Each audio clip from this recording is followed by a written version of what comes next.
Albert ഐൻസ്റ്റീൻ്റെ ഒരു വചനമുണ്ട്, imagination is important than knowledge. Knowledge is limited, imagination encircles the world എന്നാണ് പറഞ്ഞിരിക്കുന്നത്. ഭാവന, പഠിക്കുന്ന കാര്യങ്ങൾ ഭാവനാപൂർണമായിട്ട് പഠിക്കാൻ സാധിച്ചു കഴിഞ്ഞാൽ പായസം പോലെ നമുക്ക് പഠിച്ചെടുക്കാൻ സാധിക്കും. ക്ലിയർ അല്ലേ?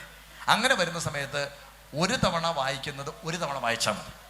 മറ്റതാവുമ്പോൾ റിസ്ക് എടുത്ത് ഒരു പ്രഷറായിട്ട് പഠിക്കുമ്പോൾ ഒരു തവണ വായിക്കുന്നത് 10 തവണ വായിച്ചാലും തലയിൽ കയറില്ല. കാരണം നമ്മുടെ തല അവിടെ ഇല്ല, നമ്മുടെ മനസ്സ് അവിടെ ഇല്ല. അപ്പോൾ പഠിക്കുന്ന സമയത്ത് മനസ്സ് അവിടെ ഉണ്ടായിട്ട് പഠിച്ചു കഴിഞ്ഞാൽ നിങ്ങൾക്ക് സമയം കിട്ടും.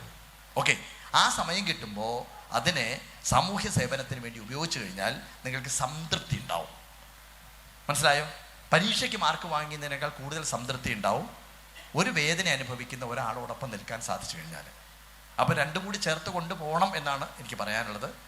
അതിങ്ങനെ പഠിച്ച് രണ്ടും കൂടി ചേർത്ത് നല്ല ഒരു, അവിടെയാണ് നല്ലൊരു ഹ്യൂമൻ ബീയിങ് ആയിട്ട് മാറുന്നത്.